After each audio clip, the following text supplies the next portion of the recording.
So I decided to do a video today. I don't know, it's kind of like a prison story video, but it's just, whatever. But anyhow, I think I'm gonna call this like plumbing in prison. That's pretty much what it's about. So let me tell you guys about my experience at camp, at federal prison camp. We had a lot of plumbing issues. I mean, a lot. Mind you, one of the trades on camp that people can if you have enough time on your sentence, you can do an apprenticeship with and get OSHA certified and all your stuff, is plumbing, right? So the plumbers, they don't call plumbers, they don't call Roto-Rooter. They have a couple of free world staff people that have been plumbers forever that teach the plumbing stuff. And then a few dozen, I think, student plumbers that are inmates, for lack of a better term. So anyway, so frequently, we're not talking frozen and burst pipes, because we had that too, and it looked literally a river of ice going down the back hill for a while.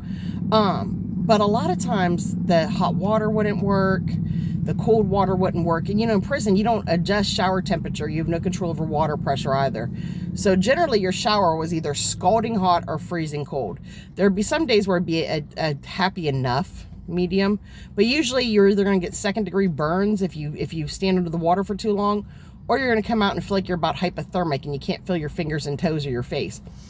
But another thing that would happen is sometimes the cold or hot water would just quit working altogether for days at a time. And so there's this thing that people do in the free world called a yoni steam. Women do it. And your yoni is your hoo-ha, your lady parts, right? And they do this thing where they sit on a seat of sorts, and underneath is steaming water, and people put herbs and whatever essential oils in there, and I don't know, they give their lady parts a facial. I don't know. But so when the cold water would not be working, this means the toilets are functioning on hot water only. Everything's scalding hot water. So when you would go in the bathroom, in a bathroom stall, because we had stalls, not open and metal toilets, actually porcelain toilets with plastic seats. Not that they were in great condition, but I was thankful for the doors. That was a creature comfort. But anyway, you would feel the heat radiating off the entire toilet, like you were squatting over a freaking rock that just got taken out of a fire. And then because, mind you, these bathrooms are used a lot, so they're frequently flushed. So then, because it's scalding hot water in the toilet, it would literally be steaming up your booty cheeks and other parts. But it wasn't a yoni steam. It wasn't a luxury spa kind of experience. It was more of a yucky steam, because the bathrooms usually weren't cleaned very good.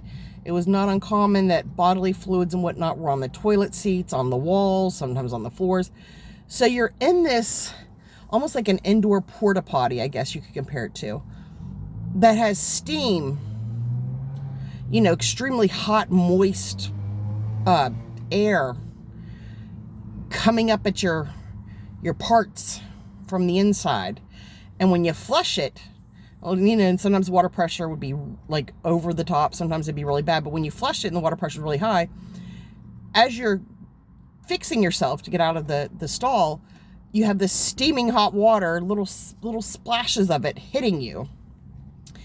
And it wasn't a yoni steam, it was a yucky steam. Definitely a yucky steam. And of course, there were times, I remember one time, some of the pipes broke due to people flushing sanitary napkins and feminine products in the unit above ours. So our unit, the bathrooms were literally just raining down toilet water from upstairs, in the light fixtures. I don't know how there was an electrical fire, but every possible orifice of the ceiling had just toilet water raining down for a half hour straight. That was pretty foul plumbing issue there.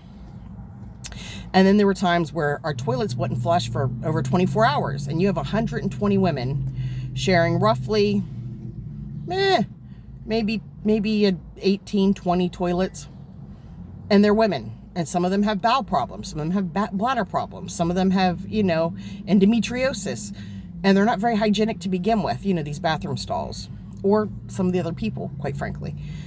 And so after a few hours of no flushing toilets, the toilets are piled up with other people's tissue and fluids and solids and all kinds of And so when you're squatting above this and you're trying to go to the bathroom, let's say you're trying to, whatever you're trying to do, your bathroom business is hitting this pile, literally above the waterline pile of other people's bathroom business.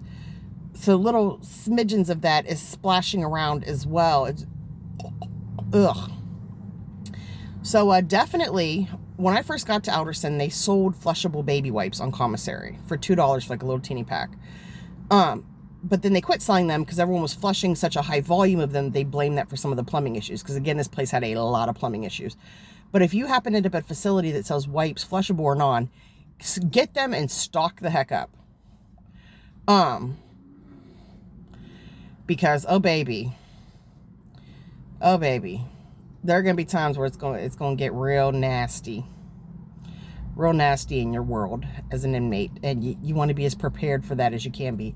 Like, I'll eventually tell the story of what I call the hostage situation, where for a week we were restricted to our unit in our cubicles, 24-hour monitoring. It was just a whole crazy thing of interrogations and strip searches. Our unit went through all kinds of crazy stuff during the hostage situation. We were hostages to the warden, of course.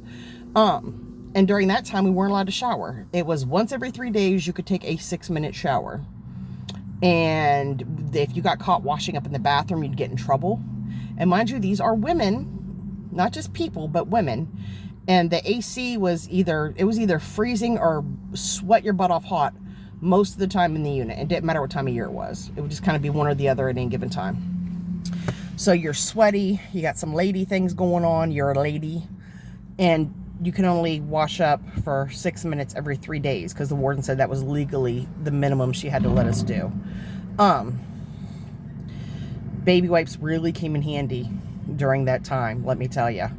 So, so anyway, so I just wanted to tell you guys about the yucky steam. It's the prison version of Yanni steam, except for instead of feeling rejuvenated and fresh, you're going to feel really dirty and maybe need an antibiotic. So that's that. Just a little something I wanted to share with y'all.